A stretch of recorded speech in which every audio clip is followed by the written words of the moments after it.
Jadi komponen dasar dalam sebuah konsep pemasaran adalah 4P, Product, Price, Place, and Promotion. Sedangkan untuk jasa ditambah 3, ada 3P lagi. Jadi 7 ya, 7P kalau buat jasa. Kalau untuk khusus untuk barang ataupun produk, ini cukup dengan Product, Price, Place, Promotion. Tapi kalau misalkan kita buka usaha jasa, kita harus juga memperhatikan namanya 3P, People, Physical Evidence, and Process. Gitu ya. Jadi ada 7 ya, 7P gitu. Nah, selanjutnya apa itu marketing mix? Marketing mix kumpulan kegiatan ataupun aktivitas yang saling interkoneksi ataupun berhubungan yang disusun dengan tujuan mengetahui kebutuhan konsumen dan mengembangkan barang yang dibutuhkan, terus juga bisa menentukan harga. Selanjutnya bisa juga melihat bagaimana misalkan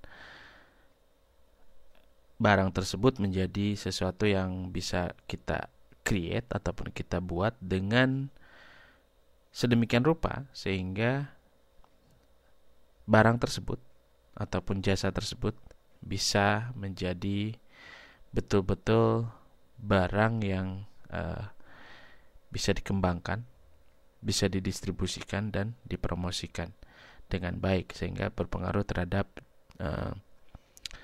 demand ya. Karena biasanya demand masyarakat itu juga bisa dikendalikan gitu ya, ataupun kebutuhan masyarakat juga bisa dikendalikan.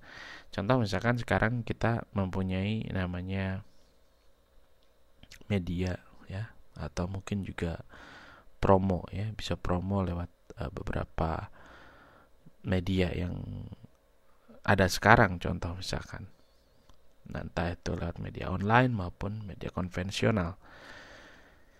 Nah, teman-teman semuanya, jadi tujuan untuk memperkenalkan produk, ya, kita coba lihat pertama. Jadi kita bisa melakukan yang namanya promosi. Kalau tadi kan kita lihat dalam marketing mix ini ada yang namanya promotion, gitu ya. Promotion. Jadi kita semata-mata kalau misalkan hanya sekedar mempromosikan saja mungkin tidak begitu tidak begitu menarik gitu ya. Tapi kita juga harus memperhatikan yang namanya produk. Bagaimana produk kita itu menjadi yang namanya produk unggulan gitu. Jadi perusahaan seringkali mengkarakteristikkan produk mereka sebagai produk yang berbeda dengan produk yang ada. Gitu ya. Jadi ada pembedaan. Itu bisa dikatakan sebagai product differentiation. Jadi perbedaan produk. Contoh orang kan bilang, misalkan saya bikin kecap. Kecap saya nomor 1 gitu ya. Itu kalau kita bicara produk. Nggak ada yang mau dibilang misalkan kecap saya nomor 2. Nggak ada kan. Pasti barang saya ini nomor 1 gitu. Nggak ada duanya dah pokoknya. Jadi tapi nggak ada orang yang mau jualan sambil bilang bahwa produk saya ini nomor 2 gitu. Jarang gitu. Kecuali orang-orang yang benar-benar jujur gitu. Kalaupun misalkan ada barang jualan produk nomor 2, dia biasanya kan nggak bakalan menyinggung-nyinggung bahwa produk saya ini nomor 2 gitu. Jadi dia akan selalu bilang bahwa produk yang dia jual itu berbeda dengan produk yang sudah ada gitu ya. Itu kaitannya dengan produk. Prinsip pertama. Prinsip kedua, harga, pricing. Nah, harga merupakan instrumen pemasaran yang cukup penting, teman-teman semuanya. Jadi bagaimana mereka ataupun kita bisa menetapkan harga, dan ketika harga ditetapkan ini akan mempengaruhi daya beli gitu, sesuai dengan bagaimana sejumlah uang ataupun harga yang dibayar oleh pembeli ini menunjukkan sejumlah uang atau misalkan sesuatu yang lain ini dalam menentukan tingkat harga, perusahaan juga perlu memperhatikan sejumlah biaya, komponen-komponen produksi, operasi organisasi, terus juga biaya-biaya yang lain, sehingga nanti muncul harga yang pas gitu ya. Jadi komponen biaya, cost production cost, itu akan dimasukkan dalam komponen penentuan harga gitu. Jadi langkah menentukan kebijakan harga dimulai dengan memilih tujuan penetapan harga, terus memperkirakan demand-nya, penawarannya, terus estimasi, analisa biaya, terus juga analisa penawaran, terus juga bisa memilih metode harga, terus juga kita bisa memilih harga finalnya berapa gitu ya. Nah, selanjutnya yang ketiga, konsep dasar pemasaran ketiga adalah place ataupun distribusi. Jadi dalam bauran pemasaran, tempat place ini seperti saluran pemasaran ya, distribusi. Jadi prinsipnya memang bagaimana kita melihat bahwa misalkan barang ini bisa sampai ke tempat di mana bisa dijangkau oleh konsumen gitu. Jadi misalkan apakah toko tersebut terjamin stoknya ataupun ketersediaan barang-barang yang ada itu setiap saat atau tidak misalkan. Itu juga menjadi sebuah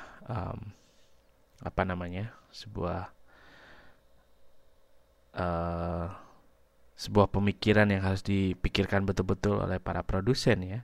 Bagaimana misalkan kita harus mengirim barang kita ini ke timur Indonesia misalkan, padahal kita tidak punya gudang di sana gitu ya. Maka mungkin kita bisa menggunakan misalkan jasa pelayanan supply chain misalkan ya, yang kita bisa memilih agen-agen pemasaran di sana, ataupun mungkin juga kita bisa mendirikan cabang perusahaan di sana, tergantung dari kebutuhan ya.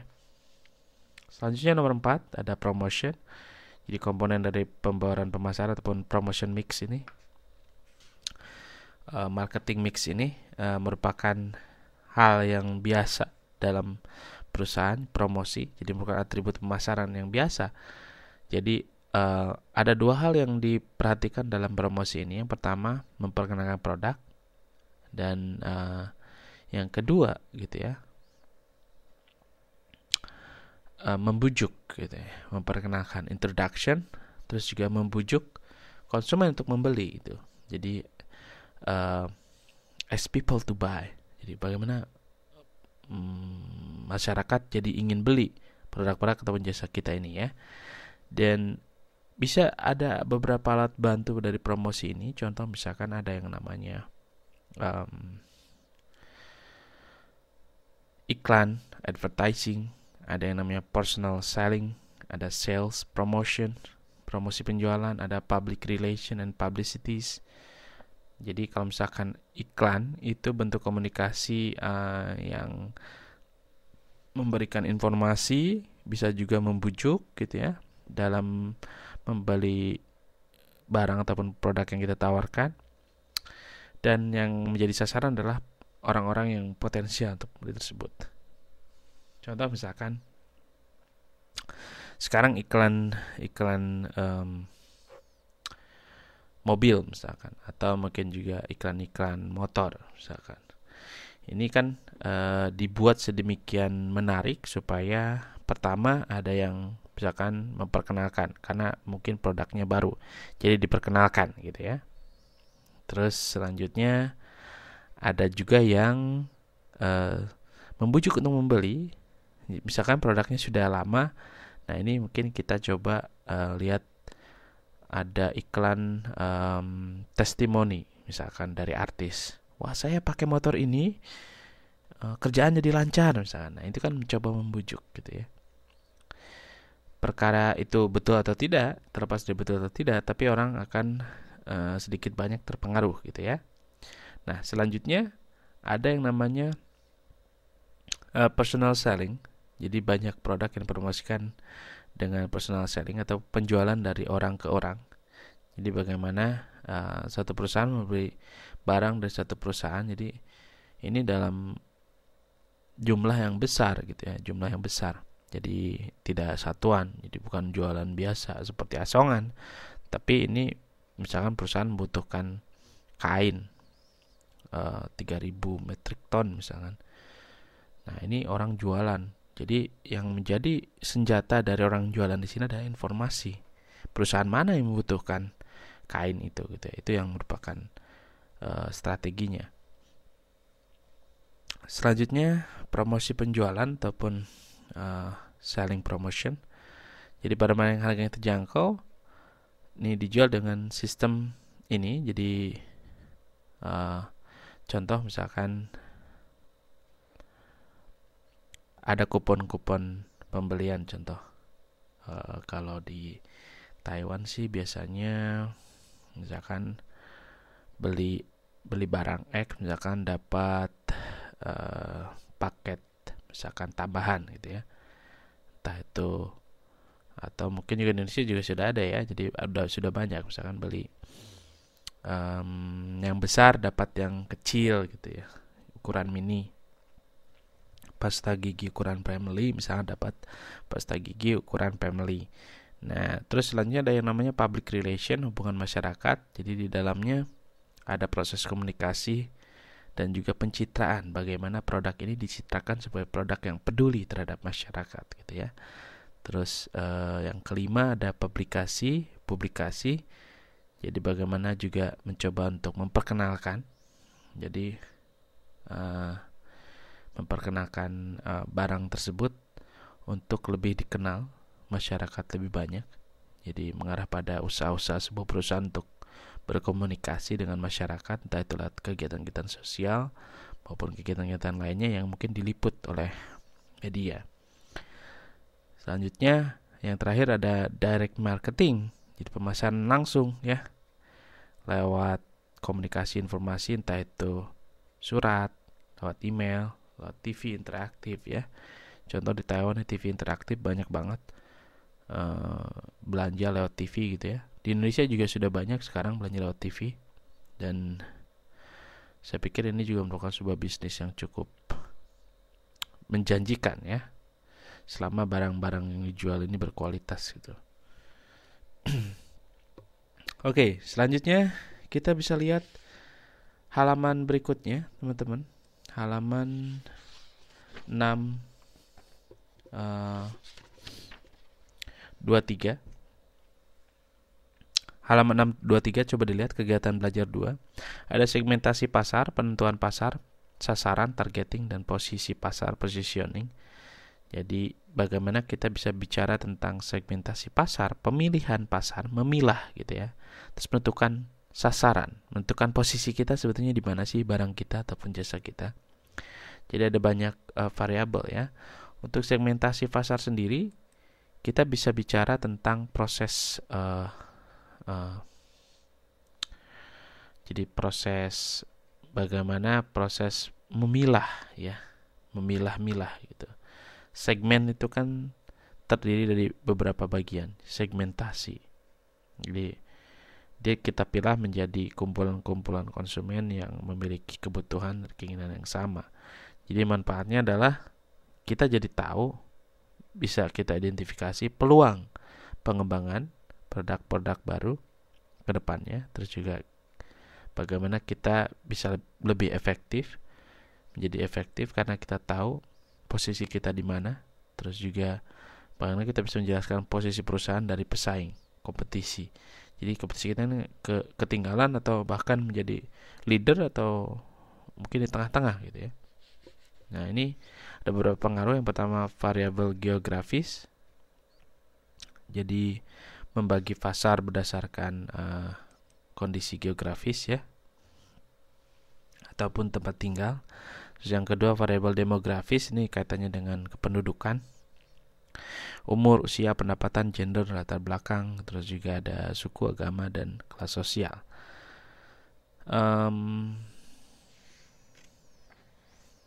Ada juga variabel psikografis.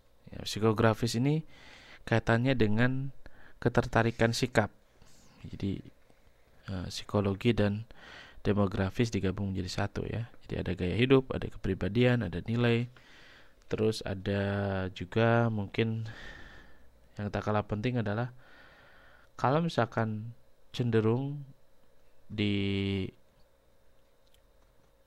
dimanapun di dunia ini orang-orang yang hidup secara ekonominya mapan, ini mereka akan bilang bahwa mereka membutuhkan sesuatu yang berkualitas, ya. No matter what, how much they are,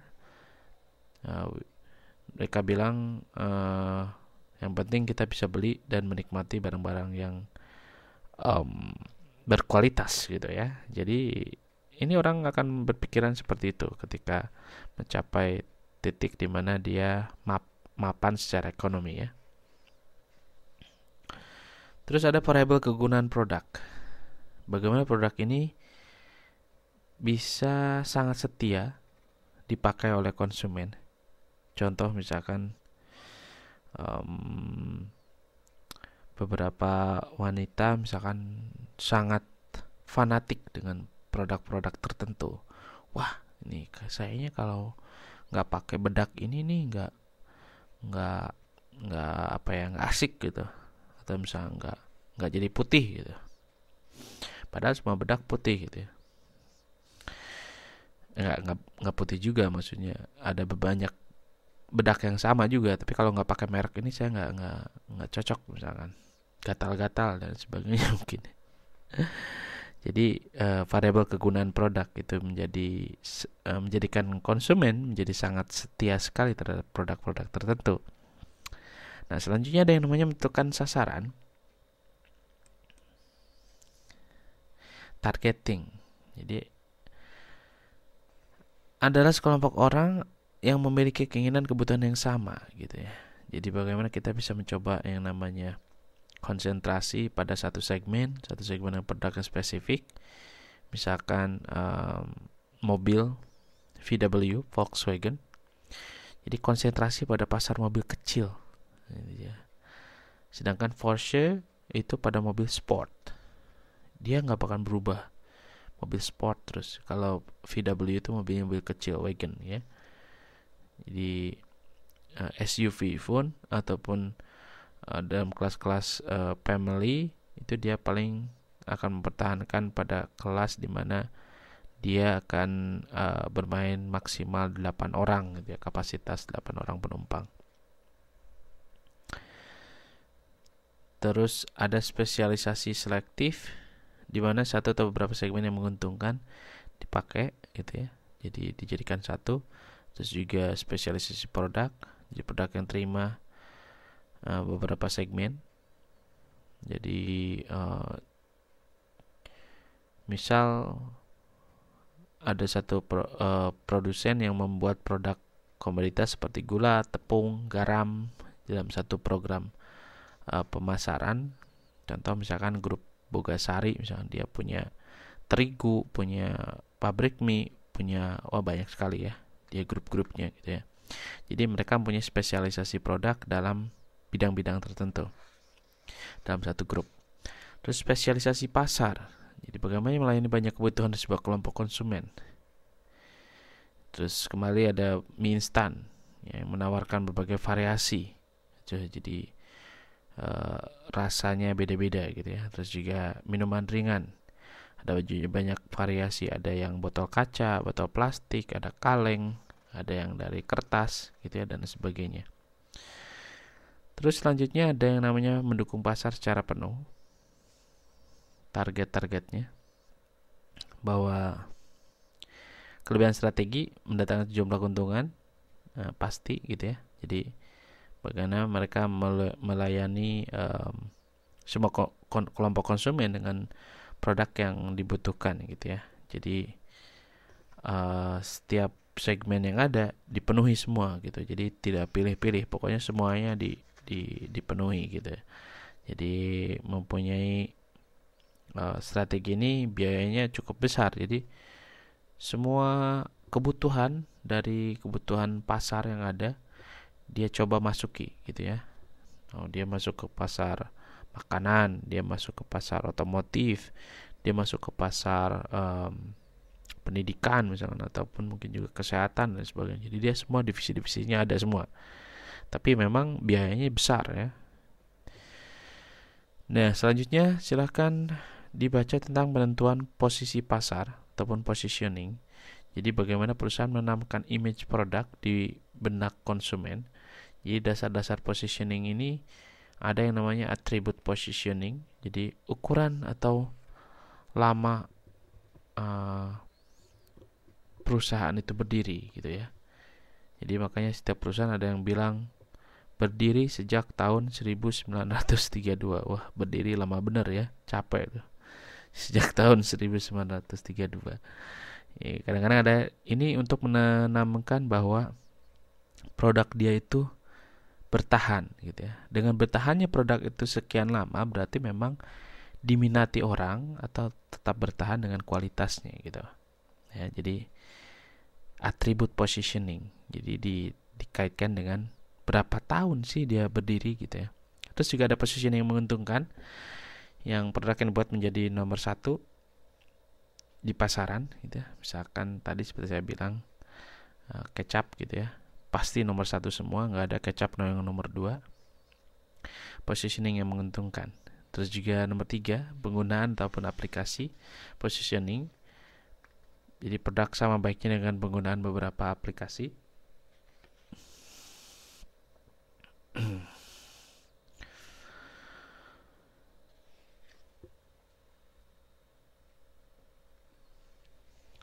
Terus selanjutnya ada positioning pengguna. Jadi posisi produk sama baiknya dengan beberapa pengguna. Terus juga positioning pesaing. Posisi di mana kita bisa memperlihatkan sama mengklaim lebih baik gitu dari produk-produk pesaing kita. Terus juga positioning kategori produk. Produk diposisikan sebagai leader di dalam kategori produk ataupun trendsetter ya. Terus juga yang nomor 7, positioning kualitas harga. Produk diposisikan sebagai produk yang mungkin menawarkan kualitas baik, terus juga harganya bersaing gitu ya. Jadi murah gitu. Lebih murah dari pesaingnya.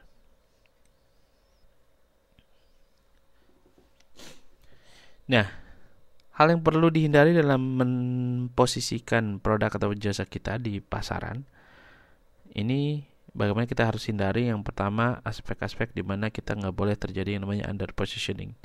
Merek nggak kelihatan oleh konsumen kita. Jadi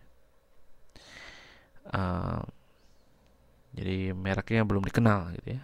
Jadi kita harus push, kita dorong merek kita untuk lebih dikenal oleh masyarakat dengan berbagai cara yang baik gitu ya. Over positioning, di mana konsumen melihat terlalu tinggi image merek dari perusahaan. Contoh, mereka bawa produk berlian, kalau contoh di buku Tiffany ya,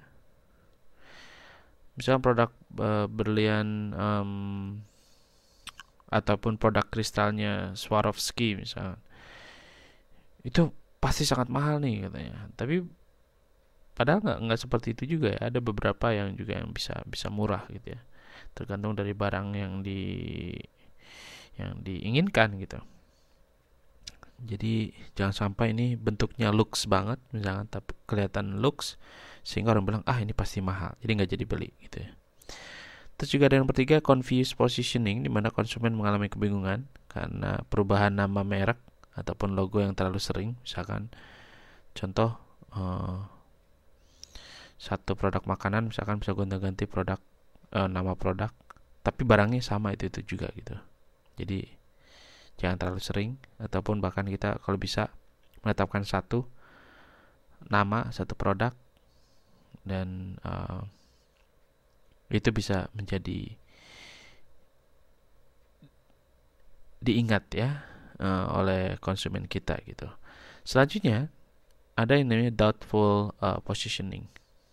Jadi konsumen tidak percaya pada produk tersebut karena mungkin entah itu dari bentuk, entah dari kegunaan, entah dari harga, entah dari asal-usul pabriknya. Nah, kita kemarin sempat mendengar juga ya, satu produk bank power ataupun power bank listrik yang bisa menyimpan daya gitu, yang produk buatan Shenzhen, China sana, yang ternyata di dalamnya diisi pasir gitu.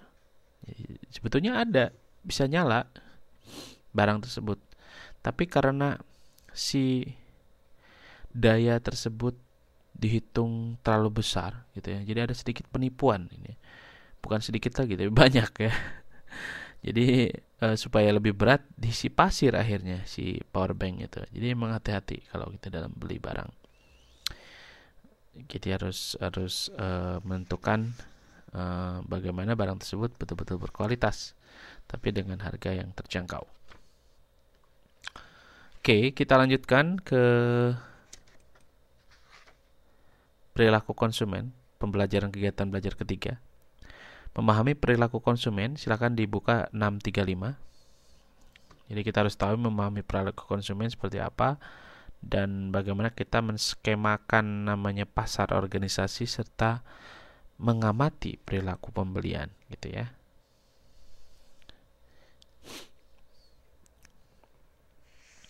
Jadi faktor-faktor yang mempengaruhi perilaku konsumen itu ada yang namanya faktor psikologis gitu ya. Ada faktor psikologis, ada teorinya Freud, Maslow maupun teori Herzberg. Jadi namanya analisa konsumen dan strategi pemasaran, biasanya mereka akan dalam proses memilih dulu gitu ya, terus proses mengorganisasi, proses menginterpretasi, mengartikan input informasi, terus juga akhirnya memutuskan gitu ya. Jadi teori pembelajaran mungkin pada satu kali mereka akan belajar si konsumen ini, wah ini rasanya enak nih produk ini, tapi harganya mahal gitu. Tapi nggak apa-apa deh, karena enak jadi mahal pun nggak apa-apa gitu. Tapi ada juga yang bilang, wah ini murah sekali tapi nggak enak, nggak jadi beli lagi lah, masalahnya nggak enak. Nah ini secara psikologis berdasarkan pengalaman ya, ataupun ada stimuli rangsangan-rangsangan tertentu yang memotivasi antara membeli atau tidak gitu ya. Jadi ada reinforcement positif maupun reinforcement negatif. Selanjutnya berdasarkan pribadi, jadi meliputi misalkan usia seseorang akan mempengaruhi misalkan. Nah orang anak muda misalkan belinya boros misalkan, tapi kalau yang tua mungkin dia akan mikir-mikir misalkan karena sudah pengalaman. Misalkan muda baru menikah, belum punya anak, misalkan punya pola perilaku biasa yang sangat berbeda dengan keluarga yang sudah mempunyai anak usia sekolah. Ini dikaitkan dengan hal-hal yang pribadi ya. Terus secara sosial ada yang meliputi kegiatan pembelian yang mungkin ada yang namanya kelompok-kelompok referensi. Jadi seseorang tinggal, ini bisa mempengaruhi langsung atau tidak langsung terhadap perilaku pembelian seseorang. Jadi entah itu teman, grup, misalkan wah teman-temannya pada pakai BlackBerry nih, berarti kita harus pakai BlackBerry juga dong gitu ya. Ada yang mempengaruhi secara sosial gitu ya. Jadi ada penerimaan-penerimaan tertentu karena hal-hal yang bersifat sosial. Juga kebudayaan, cara budaya mempengaruhi kita. Jadi budaya ini merupakan hal yang mungkin juga bisa mempengaruhi bagaimana penilaian seseorang terhadap barang-barang yang dibelinya. Jadi contoh misalkan produk pakaian gitu ya. Di Indonesia mungkin pakaian rok mini gitu ya dan lain sebagainya mungkin juga tidak diproduksi terlalu banyak dibandingkan di Taiwan atau negara-negara yang lain, karena di Indonesia mungkin dipandang masih belum siap ya dengan baju-baju yang terlalu terbuka misalkan ya. Kalau di Taiwan mungkin masih aman-aman saja ya, tapi kalau misalkan di Indonesia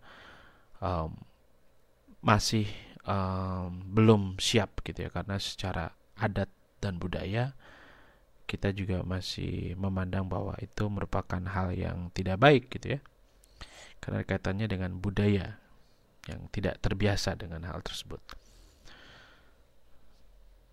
Nah, beli power bank produk Cina ya, mudah-mudahan gak ada pasirnya tuh, Fe. Berdoa saja tidak ada pasirnya ya.